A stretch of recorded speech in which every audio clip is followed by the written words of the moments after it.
saling coexist bahasa Inggris. Artinya kita itu saling berdampingan.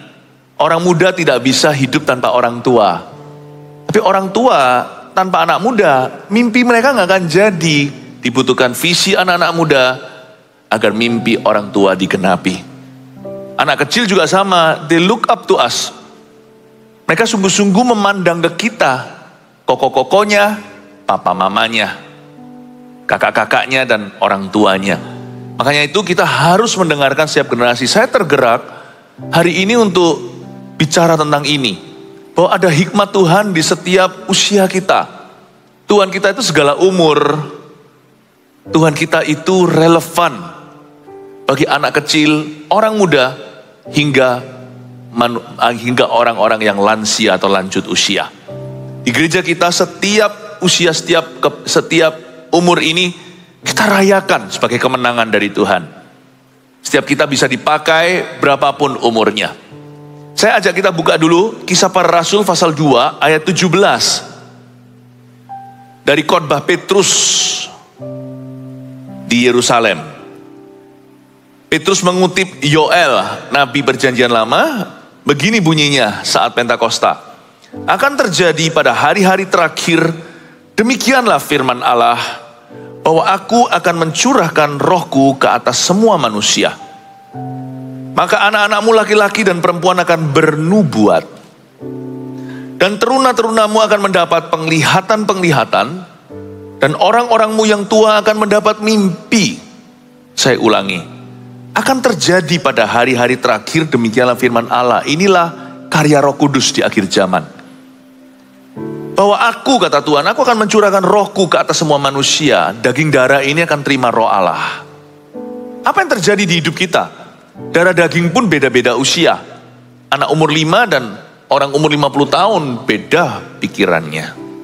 Tapi Roh Kudusnya sama. Nah, Roh Kudus itu bekerja seperti apa ya?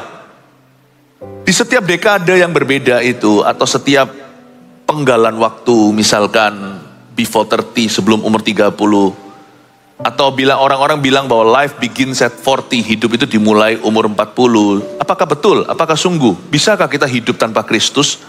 Umur 40 ke atas, mulai sakit-sakit encok semua ya kan? Pikirannya dulu gak pernah soal kesehatan, sekarang sadar. Orang umur 40 ke atas, mulai ada rasa-rasa takut yang tidak pernah terjadi sebelumnya. Takut ditinggal sama pasangannya.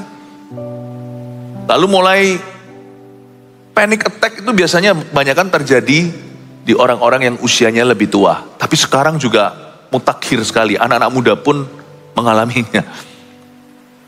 Karena sosial media itu membuat dunia itu jauh lebih sepi. Sadarkah Anda bahwa sosmed itu dibikin memang untuk kita tidak berinteraksi? Supaya kecanduan dengan itu, karena yang diuntungkan aplikasi. Jadi sebenarnya lebih banyak depresi sekarang, orang-orang stres di kawula muda.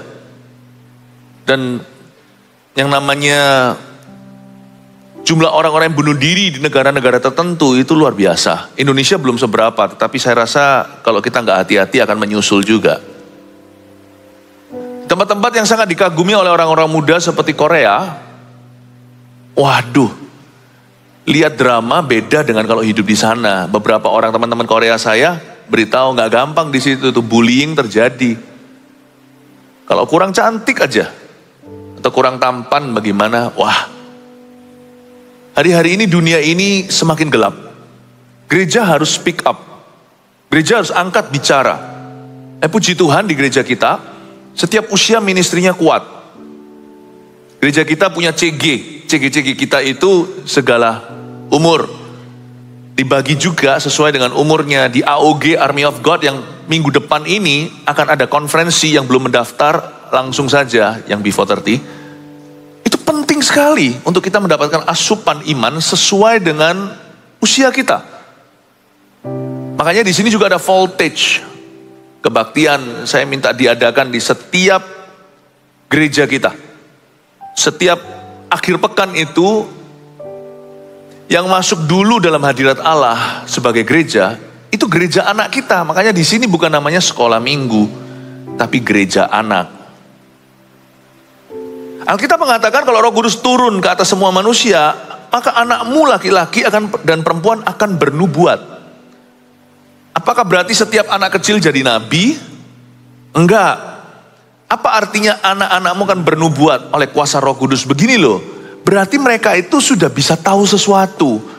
Buat apa kita itu punya roh Allah kalau kita nggak tahu masa depan kita? Bedanya apa sama orang dunia? Meskipun kita tidak pernah tahu persis apa yang akan terjadi esok hari, atau bahkan 5 menit nanti, atau bahkan 2 detik dari sekarang, tetapi kita punya janji Tuhan, kita punya iman. Anak-anak bernubuat itu artinya anak-anak nggak lagi seperti orang dunia yang tumbuh dewasa entah jadi apa, bahkan secara seksual aja tidak ditentukan, LGBTQ segalanya. Kita punya norma, kita punya prinsip firman. Anak-anak harus diajari dalam takut akan Tuhan. Bukan hanya itu, nggak sampai di sana.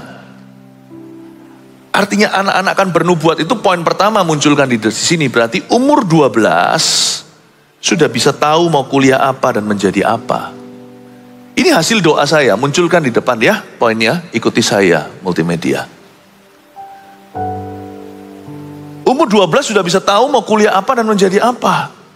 Waktu saya berdoa ya untuk anak-anak kita, mungkin bagi beberapa bapak ibu yang lebih tua, itu berarti cucu Anda, saya dapatkan kalimat hikmat ini dari ayat yang kita baca. Bahwa umur 12 sudah bisa tahu mau kuliah apa dan menjadi apa. Papa mama harus punya visi untuk anak-anaknya.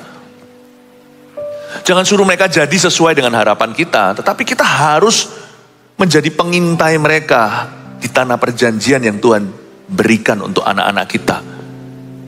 Saya mengacu pada Tuhan Yesus umur 12 sudah bisa berdebat dengan ahli Taurat. Ya kan itu Tuhan ya? Enggak loh. Tuhan Yesus gak main curang. Waktu Tuhan Yesus pelayanan di Galilea nanti public ministry-nya, Tuhan Yesus selalu menyebut dirinya sebagai anak manusia. Artinya dia punya garis start yang sama. Bedanya cuma satu. Dia gak punya bapak. Dia lahir dari Maria seorang perawan. Bedanya cuma satu, tapi Tuhan Yesus juga perlu dihinggapi Roh Kudus saat baptisan. Tuhan Yesus tidak mengandalkan kekuatan ilahinya sebelum dunia dijadikan. Tapi Tuhan Yesus mengajarkan kepada tubuh Kristus yaitu kita. Bagaimana kita juga harus dituntun dan dipimpin oleh Allah Roh Kudus. Dan Tuhan Yesus di umur 12 sudah bisa mengerti kehendak Bapaknya. Udah bisa bertanya jawab dengan orang-orang, dengan ahli Taurat di rumah ibadat. Selain itu, saya juga teringat Yusuf. Yusuf itu umur 17-an kurang lebih ketika dia terjual ke Potifar. Sebelum itu dia sudah dapat mimpi, entah umur berapa, tapi kayaknya koko-kokonya gak suka hati. Dia sudah diberitahu suatu hari dia akan jadi pemerintah, meskipun gak tahu persis jalan hidupnya. Nanti gimana caranya Tuhan bawa dia dari sini ke sana. Tapi Yusuf itu sudah paham bahwa Allah punya kepentingan dalam hidupnya. Dibutuhkan karakter memang yang ditempa, sehingga nanti dia baru jadi. Tapi di umur-umur belasan itu dia sudah mengerti. Anak-anak kita umur belasan mungkin masih bengong. Gak punya prinsip apa-apa, bukan sepenuhnya salah papa mama, tapi papa mama bisa andil di dalam kehidupan anak-anaknya. Mari kita jadi imam yang sengaja. Kalau Anda punya anak ya, kalau Anda tidak, anak Anda sudah besar, sekarang anak Anda punya anak, maka Anda ingatkan anak Anda untuk bimbing anak mereka. Paham maksud saya? Penting. Jadi reminder terus buat anak Anda agar memperhatikan cucu Anda. Agar jangan terlalu sibuk bekerja. Sibuk bekerja sih pasti. Apalagi kita sudah mulai normalisasi. Tetapi jangan sampai terlalu sibuk untuk putra-putri. Sibuk boleh, saya juga orang sibuk. Kesibukan saya banyak. Tetapi saya tidak pernah terlalu sibuk for my family. Sebelum tadi bahkan saya berkhotbah ini, saya telepon dengan anak-anak saya yang sekolah di luar negeri, beda zona waktu. Anak kami tinggal satu yang di Indonesia. Saya didoakan oleh mereka berdua. Ya, anak saya satunya pelayanan hari ini dengan AOG di sini. Saya didoakan oleh anak-anak kami. sebelum saya naik ke atas panggung ini berkhotbah kepada Anda. Busy? Yes. But never too busy. Tidak boleh terlalu busy untuk interaksi dengan orang-orang yang Anda kasih. Percaya nggak, Roh Kudus itu diberikan ke anak-anak Anda, anak-anak kita, supaya mereka bisa tahu, mereka itu bisa bernubuat. Nggak usah nubuat untuk orang lain dulu, itu nabi atau nabia, nubuat untuk hidupnya. Andai ku tahu ini lebih early ya. Iya, makanya generasi berikutnya lebih bagus dari kita. Saya aja bertobat kenal Kristus baru umur 18. Penyesalan saya terbesar dalam hidup salah satunya adalah kok nggak kenal Tuhan lebih awal. Jadi kita di sini tahu bahwa itu mungkin terjadi. Itu possible, bukan impossible. Bahwa anak kita umur 12 sudah bisa mengerti. Samuel umur 6 lagi. Umur 6-7 lah ya. Masih kecil itu diserahkan ke bait Allah. Dengar suara Tuhan 3 kali memanggilnya Samuel, Samuel. Dia kira itu suara Eli. Our children have a divine calling. Anak-anak kita punya panggilan ilahi. Cucu kita juga. Dan kita juga sebenarnya. Makanya gak telat. Lebih baik menyusul. Makanya Roh Kudus gak hanya bekerja di kalangan anak kecil. Tapi Roh Kudus juga bekerja di kalangan lanjut usia. Nanti kita baca. Maka anak-anakmu laki-laki dan perempuan akan bernubuat. Dan teruna-terunamu akan mendapat penglihatan-penglihatan. Teruna ini maksudnya orang muda. Mirip dengan kata taruna kalau seumpamanya kita melihat mereka yang sekarang lagi dikaderkan sekolah untuk menjadi tentara. Wah, itu biasanya masih kurus-kurus gitu ya. Ya, kurus-kurus, mereka tegap-tegap tinggi-tinggi, tingginya kurang lebih, lalu cepak-cepak kepalanya, ya kan, digundul begitu, tapi atletis sekali, berseragam. Wah, ganteng-ganteng, cakep-cakep. Itu gambaran tentang teruna juga. Orang-orang muda akan mendapat penglihatan-penglihatan. Kalau calon tentara itu indahnya di uniform atau seragamnya, anak-anak muda gak perlu pakai seragam apa-apa. Seragammu, hai muda-mudi, yang before 30, yang umur belasan dan sampai umur 30 itu, seragamnya adalah tujuan hidupnya yang jelas. Do you have a vision for your life? Apakah Anda punya tujuan hidup? Apakah punya visi kehidupan? Anak-anak muda itu sudah seharusnya mempersiapkan diri baik-baik. Jangan sampai di usia tertentu, bukan lagi usia anak nih. Ini bukan elementary, ini sudah usia pelajar, minimal SMP, SMA, kuliah. Sampai yang baru menikah, kalau orang Yahudi bedanya sama orang Indonesia. Gereja kita itu before 30 namanya. Kalau orang Yahudi itu disebut orang muda itu before 40. Sebelum umur 40. Itu youth bagi mereka. Ya. Dan di umur 40, itu anak-anak muda di Israel. Dan kalau saya melihat Israel ya, waktu bulan ini kan kita pergi. Waktu masuk ke sana, semua anak muda di situ wajib militer. Karena negara kecil, banyak musuh kanan kiri. Itu yang pegang senjata, itu orang-orang muda. Dan bukan hanya yang cowok, yang cewek juga. Karena negara ini negara yang selalu syarat perang, maka yang perempuan juga harus wamil, wajib militer. Tapi lebih sedikit waktunya daripada yang laki-laki. Laki-laki mungkin berapa tahun, perempuan hanya separuh atau 3/4-nya. Kalau Anda lihat gitu ya, saya lihat di jalanan kadang-kadang saya melihat mereka itu, saya itu karena saya cinta orang-orang muda. Saya itu senang sama orang-orang muda. Dan saya melayani Tuhan sejak saya masih muda. Saya melihat mereka itu saya kagum gitu. Wow, masih muda sudah bela negara. Bela negara. Itu semuanya gak tentu profesional tentara. Mereka dilatih secara profesional. Tapi mereka itu mungkin di dunia bisnis, mereka guru. Mereka mungkin saintis, mungkin kerja di laboratorium, tetapi mereka harus begini dulu. Bela negaranya berapa tahun. Kok nggak diutus sebagai tentara itu orang tua ya? Saya nggak pernah lihat yang sudah tua, lansia pegang senjata.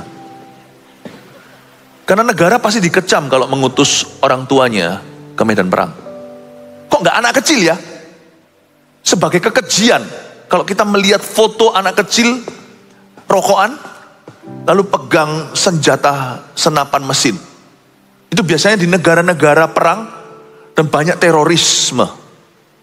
Kalau anak kecil diutus ke medan perang, itu kejahatan. Makanya anak muda itu paling maju. Mereka harus punya visi. Papa mama bergantung visimu loh nak. Papa mamanya boleh berhasil, anaknya melempem percuma. Kalau masih kecil nggak apa-apa, tapi kalau sudah usianya usia dewasa muda, tidak punya visi tujuan, nggak punya beban, celaka tuh papa mama. Kasihan mereka, tetapi juga nggak bisa salahkan anak muda. Kadang-kadang memang orang tua tidak pernah investasi apa-apa di muda-mudinya. Hanya buka mulut kalau kita marahi mereka, kalau kita temukan sesuatu di mana kita keberatan. Orang tua, tapi belum telat. Ada Roh Kudus yang bisa pulihkan hubungan. Tapi lihat, orang-orang muda yang akan diutus ke medan perang. Tidak heran, muda-mudilah yang menjadi ujung tombaknya. Dan para teruna harus punya penglihatan. Penglihatan ini bukan sekali lagi, bukan seperti Nabi mendapatkan sebuah vision gitu, tapi you have a vision. You may not be seeing a vision, but you have a vision. Nggak tentu kita itu melihat sebuah penglihatan, tapi kita semua harus punya penglihatan. Bukan melihat penglihatan, tapi mendapat penglihatan kalau kita baca ayatnya secara seksama. Tidak semua orang nabi atau nabiah, tapi setiap anak muda harus jadi visionaris bagi hidupnya. Oleh karena itu, poin nomor 2 sebagai berikut. Umur 30 sudah bisa memimpin dengan visi yang matang. Gak tentu semua jadi orang besar menurut standar dunia, atau menurut ekspektasi papa mama. Tapi umur 30 hidupmu sudah harus mapan inside of you. Mapan itu gak tentu secara finansil. Finansil juga saya yakin akan menyusul segala berkat. Kalau kita nggak ngawur dan berfoya-foya, kalau kita menabung dari masa muda, pasti umur 30 itu kita lebih mapan. Orang lain hanya bisa cerca kita, lu kok begini, kok begitu. Lo ya jangan iri. Oh, aku ini merintis karirku dari umur berapa, kamu masih dugem melulu. Nah sekarang saya umur 30, saya sudah mapan ya. Sana belum ya, terserah. Dalam hubungan saya sudah mapan. Dalam karir saya sudah mapan. Mapan itu bukan berarti bisa beli apa aja. Financial freedom itu nggak ada sih sebenarnya. Apa itu financial freedom? Konglomerat pun masih mau sesuatu kok. Paling tidak masih mau 1 nol lagi di belakang angka harta mereka. Selalu kurang 1 nol. Setiap orang itu selalu kurang 1 nol. Kalau kita hanya kejar harta, kita itu hanya kejar nol. Tapi orang-orang muda, umur 30 sudah bisa mapan visinya. I know what I want. Waktu umur 30 jangan mulai cari. Mulai cari, ginilah ya bahasa sehari-harinya, mulai cari lu mau apa. Umur 30 itu saya sudah tahu saya itu mau mati dengan apa. Waktu saya umur 30, makanya ada buku saya namanya Before 30, saya sudah tahu kok. Saya mau mati dengan ini. Membangun 1000 gereja, 1 juta murid. That's it. Saya sudah temukan apa yang saya mau, dan saya inginkan. Saya tidak akan menyimpang ke kiri atau ke kanan, doakan. Itu aja yang ku mau. Umur 30 saya tidak cari sesuatu lagi. Sehingga nanti waktu umur 40 jangan menggila seperti beberapa orang yang namanya midlife crisis atau krisis tengah baya. Dulu biasanya suka strip-strip, sekarang suka bunga-bunga. Dulu suka istri, sekarang suka istri orang. Gak boleh. Biasanya orang yang mencari itu rebel kedua kali atau berontak lagi itu karena mereka tidak pernah mapankan pikiran. Kalau kita mapankan pikiran, 40 ke 50 itu bukan graveyard atau bukan kuburan. Banyak orang tenggelam di situ. Demikian juga pemimpin-pemimpin biasanya membuat manuver-manuver yang tidak perlu, termasuk gereja yang dipimpin oleh 40-an sekian, lalu tiba-tiba berubah-ubah visinya, mau ini mau itu, nggak tahu maunya apa. Lalu membuat suatu visi yang sama sekali tidak berkenaan dengan amanat agung. Gereja ini berjalan dan bertumbuh. Tahu nggak kenapa gereja ini terus bertumbuh? Karena gereja ini bertumbuh terus di atas kestabilan. Stabil, konsisten, di play lagi coba. khotbah-khotbah kami 10 tahun lalu, Anda tidak akan lihat bedanya kecuali pendalamannya aja. Tetap sama visinya.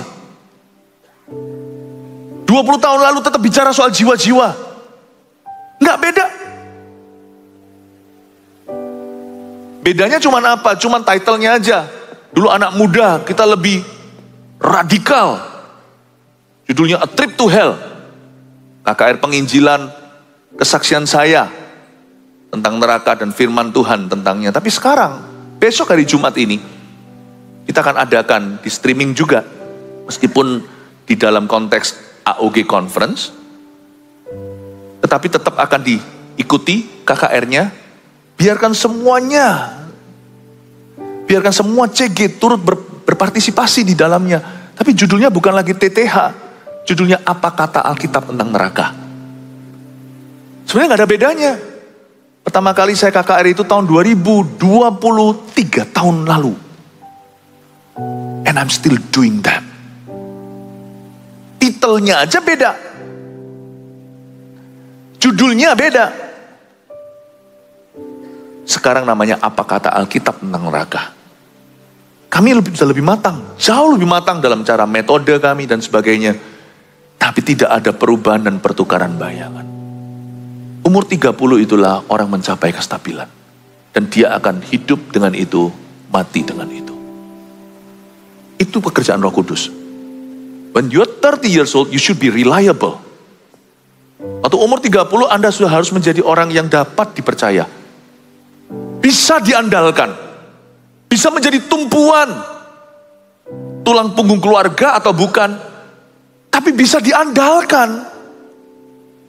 Tapi umur 30 biasanya, kalau orang belum sungguh-sungguh berserah penuh pada Roh Kudus, maka dia pasti akan goyang nanti di umur 40-50 itu. Dan mulai muncul teenager baru. Ya, mulai muncul teenager baru. Anak umur 17 kembali lagi. Bukan anak baru gede, ABG, tapi anak yang sudah lama gede. Baru kembali jadi remaja lagi. Bapak Ibu Saudara, umur 30 ini saya ingat tentang Tuhan Yesus. Tuhan Yesus menjadi juru selamat kita. Ketika umur 33,5 mati di Kalvari. Umur 30 memulai public ministry-nya. Daud umur 30 mulai memerintah sebagai raja. Di Hebron 7,5 tahun. Lalu di Yerusalem kemudian sisanya 40 tahun dia memerintah. Daud umur 30 menjadi raja. Yusuf menjadi perdana menteri. When he was 30. Umur 30 tahun. Kita tidak harus jadi perdana menteri. Mungkin beberapa di antara kita jadi ibu rumah tangga. Tapi ibu rumah tangga yang bisa diandalkan oleh anak-anaknya. Keluarganya stabil, tenang, penuh dengan shalom peace. Di umur 30 itu. 30 is a very beautiful age. Kalau saya ngomong 30 ini dekade ya. Kalau Anda sudah 37 segalanya termasuk lah ya, kurang lebih. Tapi saya berdoa di dalam nama Yesus Anda memperoleh hikmat Allah ini. Lalu habis itu dan orang-orangmu yang tua akan mendapat mimpi. Orang-orangmu yang tua akan mendapat mimpi di sini. Tulis dulu yang nomor 3. Umur lansia menjadi aset yang berharga bagi generasi muda. Jadi aset ya, jadi berkat, bukan jadi beban. Saya nggak bisa mengacu kepada Tuhan Yesus karena Tuhan Yesus hanya sampai 33,5, lalu diangkat ke sorga. Jadi saya melihat tokoh lain seperti Abraham. Abraham itu di akhir hayatnya, dia tidak jadi beban. Dia jadi berkat buat anak cucunya. Ya, kalau Anda lihat. Lalu Musa di usia tuanya, nggak jadi beban loh. Bukan hanya itu, secara fisik Musa sehat. Nggak perlu dituntun lagi tuh si Musa. Nggak jadi beban. Musa itu menjadi hikmat. Ajarkan pada Yosua. Musa adalah satu orang tua yang saya pandang sebagai teladan yang luar biasa. Bagaimana orang tua bisa regenerasi kepada pemimpin berikutnya. Itu Musa ya. Dia tahu gak banyak orang tua punya hati begini loh. Yang bisa menerima, aku bukanlah pilihan Tuhan sekarang. Tapi Yosua luar biasa loh. Dia tahu bahwa dia akan mati di padang gurun, ada ceritanya sih. Dia nggak jadi masuk ke tanah perjanjian. Dan karena Musa tahu, dia malah nggak sekat Yosua. Biasanya kalau kita tahu kita bukan, ayo sama-sama hangus. Bumi hanguskan. Musa nggak begitu. Dia persiapkan Yosua, diajari, diberikan keberanian. Bahkan dia urapi, didoakan. Yosua udah mulai pimpin perang. Musa cuman angkat tangan, Harun dan Hur di kiri kanan. Dia mulai angkat tuh Yosua. And I admire Jesus of course. Dan Tuhan Yesus sekalipun tidak sampai usia manula, tapi Tuhan Yesus itu sejak hari hari pertama memulai pelayanan, pulang dari padang gurun, dan pulang dari padang gurun kan dikatakan di Alkitab, berkuasalah Roh Kudus atas Yesus ketika dia mulai datang ke Galilea. Hal pertama yang Yesus lakukan adalah doa semalam-malaman. What did Jesus do? Yesus berdoa semalam-malaman untuk apa? Untuk mencari 12 muridnya. Hari ke-1 Yesus pikirkan successor. Hari perdana pelayanannya, secara formal launching date-nya Tuhan itu ya pulang sekembali dari pencobaan di padang gurun itu. Yesus langsung minta Bapa 12 penerus dan disiapkan 3,5 tahun saja. Yesus mengubah mereka dari nelayan menjadi rasul-rasul yang besar, menjadi rasul bangsa-bangsa. 12 minus 1, Yudas Iskariot pilihan sendiri, bunuh diri. Kagum saya. Musa, Abraham, Samuel yang saya sebut tadi itu umur 6 tahun tuh. Samuel ini di masa tuanya, doanya itu they coveted. Mereka itu menginginkan, bangsa Israel menginginkan doanya Samuel. Sehingga waktu Samuel berdoa itu sampai ada halilintar guntur, sampai mereka semua ketakutan. Dan Samuel diminta untuk mendoakan. Meskipun mereka sudah tidak perlu Samuel lagi, tapi mereka masih butuh Samuel. Bisakah skenario waktu nanti suatu hari, saya belum sih, kalau di sini ada yang sudah lansia, tapi saya wakili semua aja ya, kalau suatu hari kita semua lansia, bisa nggak kita itu berada di titik orang nggak perlu kita lagi, tapi orang masih butuh sama kita. Nah itu apa? Itu bukan lagi posisi kita, pos kita. Itu sudah bicara tentang teladan kematangan. Itu sudah bicara tentang pengalaman. Nothing could substitute for. Tidak ada yang bisa menggantikan years and years of walking with Jesus. Bertahun-tahun berjalan bersama dengan Tuhan itu tidak bisa digantikan. Sampai kapanpun anak-anak kita mau dewasa, mereka pasti akan masih membutuhkan seorang papa, seorang mama yang takut akan Allah, yang bisa mereka look up, mereka bisa lihat dan berkata, itu contohku tentang pernikahan. Gak usah cari pencitraan yang ada di sosial media. Percayalah, Anda mau cari cinta sejati, carilah mereka yang sudah menikah lama, awet dan saling mengasihi dan saling menjaga. These are your true heroes. Zaman sekarang ini semua orang mau buat konten, nggak perlu lah. Menurut saya konten itu tidak bisa digantikan dengan ini. Tahunan emas. Bagaimana orang itu berjalan dengan Tuhan. Saya percaya sampai kapanpun anak-anak cucu kita akan membutuhkan kita. Belum lagi wejangan hikmatnya. Samuel belum lagi doa dan imannya. Seolah-olah kalau tidak mempan di generasi anak muda, berdoa, doanya papa mama pasti didengar sama Tuhan. Itu ada perasaan itu luar biasa. Itu bagi orang muda, itu tempat bertumpu, itu tumpuan. It's not the nicest feeling, percayalah saya, bukanlah perasaan yang paling nice, yang paling enak. Ketika Anda berada di ujung tombak atau di food chain atau di mata rantai makanan, kalau Anda lihat hukum rimba, maka di mata rantai itu yang paling top itu singa. Paling top singa. Singa makan segalanya. Hanya kalau singa mati, dia akan dimakan sama hewan-hewan kecil yang membusukkan tubuhnya. Jadi mata rantai itu berputar ya kan, tapi yang di ujung atas itu kan singa. Gak gampang loh. Kalau kita itu dalam iman itu berada di mata rantai atas. Kita kita tidak punya tumpuan, itu tempat yang sangat kesepian. Saya harapkan anak cucu kita akan hidup dalam a better world, dunia yang lebih baik, di mana mereka tidak perlu merasa sendiri. Sekalipun mereka nanti suatu hari yang beraksi, karena yang maju perang itu kan bukan manula, yang maju perang itu anak muda. Ketika mereka maju di depan itu, mereka tahu bahwa mereka punya support system yang paling wahid, yang paling luar biasa. Papa mama yang sudah punya uban dengan Tuhan. I will always pray for you, my son. Itu adalah sebuah support yang tak terhingga. Mungkin anak Anda punya sekretaris, anak Anda punya kongsian, anak Anda punya pegawai, mungkin satu gudang. Tapi tidak ada yang bisa menggantikan tempat imam dalam hidup mereka. I am behind you. Dan ketika anak datang dengan menangis dan berkata, aku gagal pak, aku gagal ma. It's okay. Gak apa-apa. Wow itu. Saya harap kita semuanya waktu lansia berada di posisi Samuel itu. Mungkin kita perlu bantuan lah. Tidak ada orang yang namanya kalau semakin tua umur lansia pasti secara fisik butuh bantuan. Tapi saya rasa itu pun tidak jadi keberatan. Kalau secara emosional, secara batinia, kita tidak memberi alasan anak-anak kita berat sama kita. Bukan sebagai orang tua atau senior yang mengutuki juniornya. Bukan, tetapi sebagai apapun secara fisik yang perlu dibantu.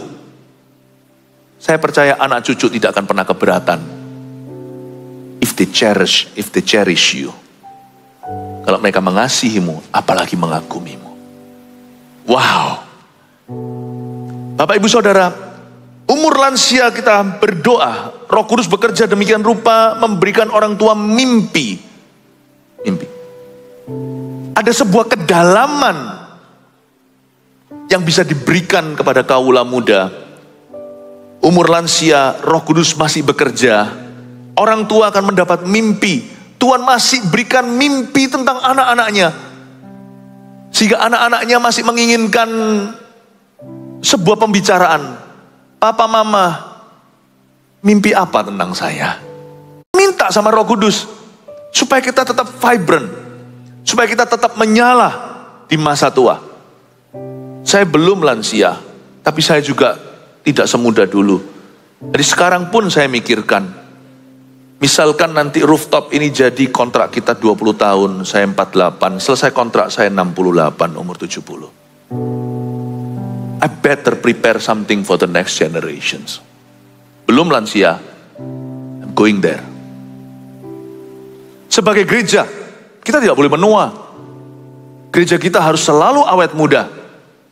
Dan selalu akan ada support system di gereja ini yang muda bangkit. Itulah kesalahan Korea.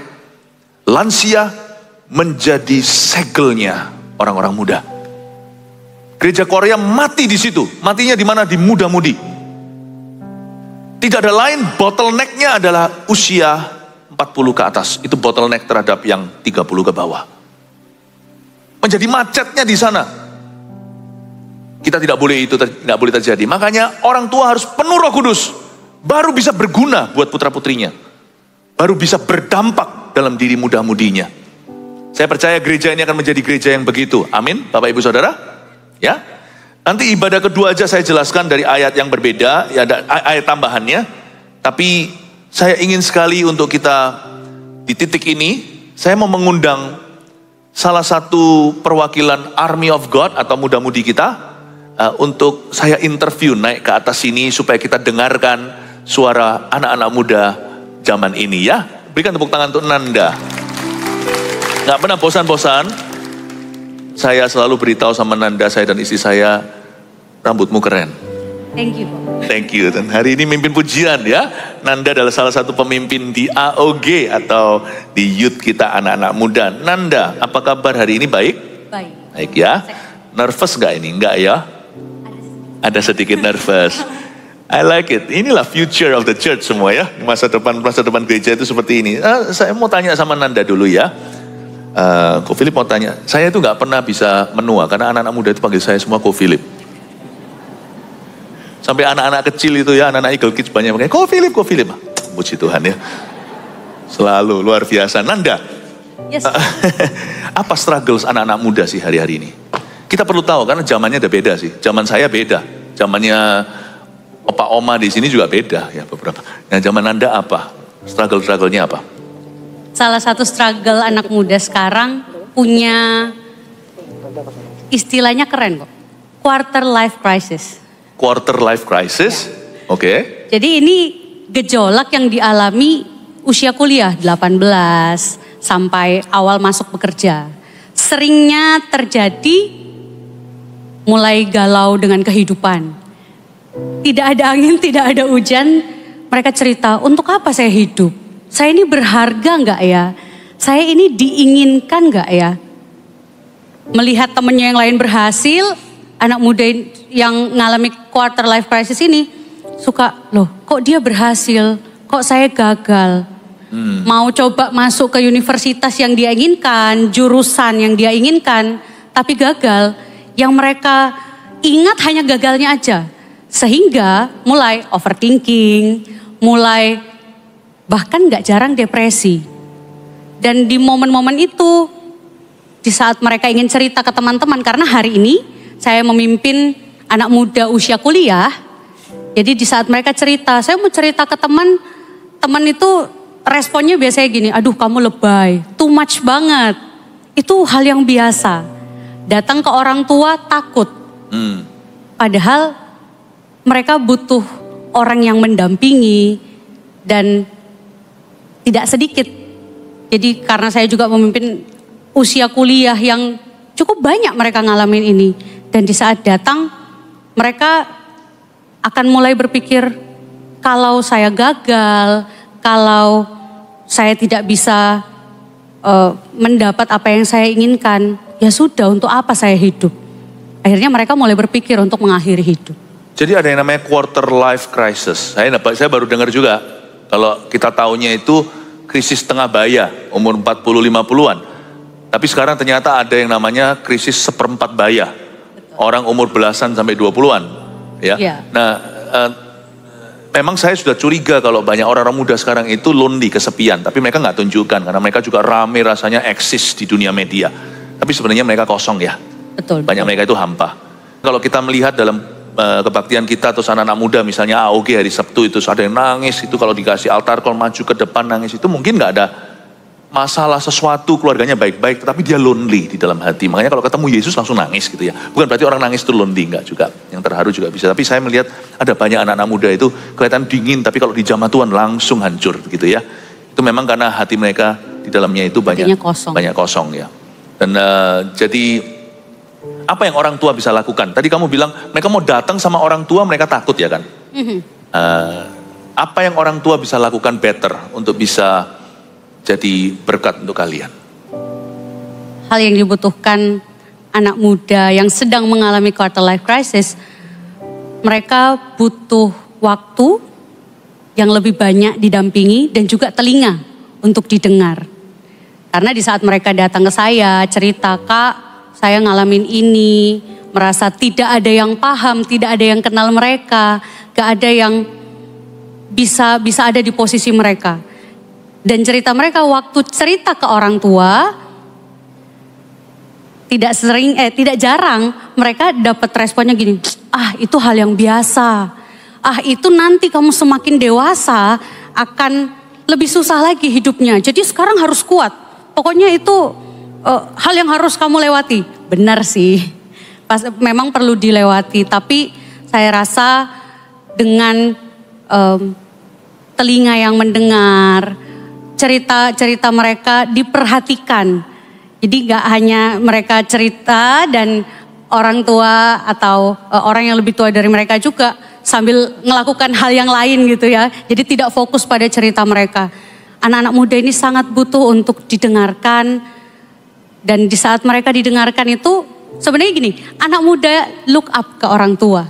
Dan mereka itu sangat butuh perhatian dari orang tua.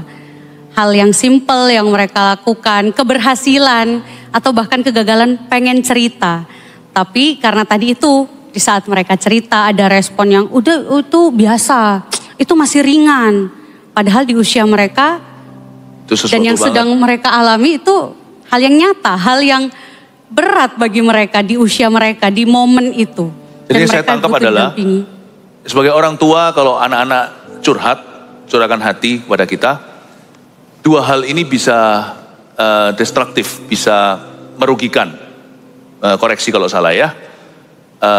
Yang pertama adalah tidak responsif.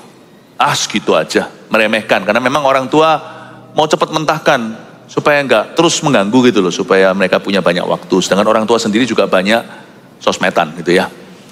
Jadi enggak kalah loh orang tua sekarang ini. Menurut saya sih enggak ada waktu untuk anak, tapi waktu untuk Instagram banyak. Lalu selain enggak responsif, tapi ada juga orang tua yang terlalu responsif. Jadi bahasanya overreaktif. Itu juga enggak baik kalau menurut saya. Kalau enggak responsif, remehkan atau overreaktif. Anak tidak akan bisa solve sendiri, tidak akan bisa menyelesaikan sendiri. Disitulah muncul yang menurut saya lihat hari-hari ini, generasi strawberry. Gak ada drive-nya. Makanya anak-anak muda di tempat kita namanya Army of God.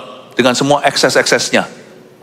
Dengan semua kadang-kadang kelewatan-kelewatannya, tetapi menurut saya, lebih baik saya punya, ini kalau pendapat pribadi, lebih baik punya anak muda yang seperti kuda, perlu dijinakkan daripada anak muda yang seperti keledai, yang dipecutin pun tidak akan maju. Saya rasa kalau kita bisa menangani mereka dengan baik, dan kata-kata Nanda tadi salah satu yang saya tangkap adalah mereka harus bisa mengagumi orang tuanya. Orang tua harus punya spiritual authority, otoritas rohani. Dan untuk bisa bicara dalam kehidupan Anda, anak-anak kita, anak kita tahu lah kita nggak sempurna, tapi mereka harus tahu bahwa kita berusaha dan kita mencoba. Kalau orang tuanya itu bisa dikagumi, anak-anak tahu bahwa orang tuanya membangun kerohaniannya, saya rasa lebih easy ya, lebih gampang ya. Dan juga biasanya advice atau nasihat yang diberikan juga jauh lebih bagus.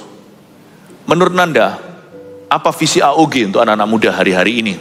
Dengan anak muda tadi itu yang quarter life crisis, ini baru pertama kali, ini saya catat nanti, ternyata ada term ini. Siapa yang pernah dengar ini? Atau saya tok yang gak pernah dengar ya? Siapa yang tahu quarter life crisis? Ya, of course lah, you're the youth pastor. Kita pada nggak tahu kan, makanya ada baiknya seperti ini saya panggil supaya nggak dari sisi kita. Saya termasuk sudah generasi orang tua, jadi saya juga perlu mendengarkan kayak begini ini kita nggak. Saya kasih pertanyaannya, tapi saya nggak tahu jawabannya dia. Jadi seperti Nanda ya kan kita belum pernah ada ini, nggak ada rehearsal ini. Jadi saya nggak tahu. Jadi saya begini pun saya menimba sesuatu untuk muda-mudi. Anak-anak kami sih fine saja, tapi suatu saat mungkin berguna juga untuk cucu. Puji Tuhan ya. Dan ini juga jadi konfirmasi, oh iya ya selama ini berarti sudah betul nih sama anak-anak saya. Saya berusaha mati-matian supaya nggak jadi pendeta cuma di gereja, tapi menjadi orang Kristen yang baik di rumah, itu ternyata nggak percuma. Ya, ternyata itu yang dibutuhkan oleh orang muda-mudi. Sungguhan sih, anak kecil kita bisa, maaf ini bahasanya, anak kecil mungkin bisa mudah, lugu, gampang ditipu kan. Kita ngomong dia percaya, anak muda nggak bisa loh. Anak kecil itu pegang kata-kata. Right? Kalau kita ngomong sama mereka, besok papa ajak, besok malam ini langsung diingatkan, pagi-pagi bangun tidur, ayo, kata-katanya dipegang kan? Anak muda nggak bisa. Orang tua mau ngomong apa aja dia lihat, papa gitu kok. Dia sudah nggak bisa makan kata-kata, dia harus lihat, mendapat penglihatan, dia harus lihat. Seeing is believing, orang-orang muda itu, seeing is believing. Nggak percaya, coba lihat. Mereka nonton drama Korea, nanti semuanya tarian-tarian Korea semuanya muncul, mukanya juga dibikin kayak begitu segalanya. What they see is reality. Betul sekali, ya. Visi AOG apa untuk anak-anak muda? Seperti Bapak Ibu tahu, 2030 kita punya visi 300 gereja lokal akan terbangun. Yes, amen. Ini nggak akan hanya jadi visinya family aja, Army of God juga mau, anak muda juga mau. Adik-adik saya yang di Eagle Kids juga mau. Kita akan mengerjakan ini. Dan komunitas anak muda Army of God, Gereja Mawar Sharon, kita punya tagline, Building Churches in Our Youth. Kita akan jadi pembangun-pembangun gereja sejak masa muda. Dan itu di Army of God akan jadi tempat anak muda ini akan dibentuk di sana. Mereka masuk tidak tahu. Bahkan tidak sedikit yang masuknya dengan quarter life crisis tadi. Tapi di dalam Army of God didampingi, akan dibentuk, akan dibawa untuk kenal Tuhan. Dan juga akan melihat tujuan hidupnya apa. Apa yang akan mereka kerjakan di masa depannya. Bisa nggak Tuhan pakai mereka sejak masa muda? Karena saya sangat percaya dan saya juga salah satu produk dari Army of God. Sejak masa muda kami dibawa untuk kenal Tuhan, mengerti visinya Tuhan dan kami mengerjakannya. Bukan nanti, tapi sekarang. Amin, puji Tuhan, puji Tuhan. Dan seneng saya anak muda yang pede-pede begini luar biasa. minggu depan, tanggal 10-11 Maret, akan ada Army of God Conference. Come on, yes. Anak muda yang hadir di sini saya percaya sudah daftar. Bapak Ibu juga yang punya anak usia muda pasti sudah didaftarkan. Dan ini akan jadi tempat bukan hanya event saja. Tapi orang muda akan dibawa mengerti tujuan hidupnya sejak masa muda. Kalau teman-teman saya, anak muda di tempat ini sudah daftar, gimana dengan teman-teman sekolah, teman kampusnya yang belum daftar? Come on. Kita sangat perlu sekali isi hati Tuhan dari muda. Biar waktu kita lebih panjang untuk kerjakan. Masuk ngomong ke kamera karena ini di streaming kemana-mana iya. nih. Jakarta ikut, Medan ikut, semua ikut ini. Siap. Kita sama mereka, come on. Anak-anak muda, come on, kita siapkan Rambutnya diri. diginiin sedikit. Oh iya. Yeah. Salah. Udah, come on, kita datang sama-sama dengan hati yang siap nanti minggu depan. Munculkan, thank you. Terus? 10-11 Maret, kita akan datang untuk tangkap isi hati Tuhan. Saya rasa bahagia sekali kalau dari muda kita sudah tangkap isi hati Tuhan. Waktu kita akan jauh lebih panjang untuk kerjakan visinya Tuhan. Untuk kerjakan yang Tuhan rindukan. Amin. Sesuai dengan rencana Tuhan sejak awal di hidup kita. I'll see you there. Oh, I'll see you there. Oke, saya ajak kita semua berdiri. Saya mau akhiri, tapi Nanda tetap di sini. Boleh nggak Nanda mewakili semua anak-anak muda? Doakan kami yang generasi orang tua, agar supaya kami ini bisa jadi berkat untuk kalian, supaya kami ini bisa jadi bukan menjadi sumbat, tapi menjadi aset dalam hidup kalian. Dan Tuhan supaya kami juga lebih bisa mengerti kalian, anak-anak muda, bahkan anak-anak kecil. Doakan ya, kita didoakan boleh ya. Oke, mari kita pejamkan mata kita. Nanda berdoa. Terima kasih Tuhan. Mari kita berdoa. Tuhan Yesus, pagi hari ini kami mau bersatu, bersepakat. Kami orang muda, kami mau berdoa bagi papa, mama, bagi om, tante, orang-orang yang lebih senior dari kami. Kami memberkati mereka Tuhan. Kami berdoa biar ada kasih-Nya Tuhan yang mengalir di dalam nama Tuhan Yesus. Ada kasih Tuhan yang sangat besar yang akan memenuhi dan akan dipenuhi dengan hikmat sorgawi. Kami berdoa di dalam nama Tuhan Yesus. Tidak akan ada lagi gap antara orang tua dengan anak muda. Karena orang tua semakin diubahkan, semakin hari mengerti isi hatinya Tuhan. Orang tua akan menjadi orang-orang pertama yang akan mengarahkan setiap anak-anaknya. Orang-orang yang juga mencintai generasi muda. Orang-orang yang tidak hanya menganggap orang-orang muda orang-orang yang belum tahu apa-apa, tetapi orang tua akan semakin dipakai Tuhan mempersiapkan generasi muda. Hamba berdoa di dalam nama Tuhan Yesus. Hamba memberkati setiap om, tante, papa, mama di tempat ini Tuhan. Kami minta biar isi hati Tuhan itu ada atas setiap orang tua di tempat ini. Orang tua akan mengasihi anak-anaknya. Orang tua akan mengarahkan anak-anaknya. Orang tua akan semakin cinta Tuhan. Karena mereka mengerti mereka butuh kasih Tuhan untuk mengarahkan anak-anaknya. Mengarahkan orang-orang yang lahir dari kehidupan mereka. Keluarga akan diubahkan di dalam nama Tuhan Yesus. Keluarga akan menjadi keluarga yang semakin hari mencintai Tuhan dan berjalan di dalam rencana Tuhan.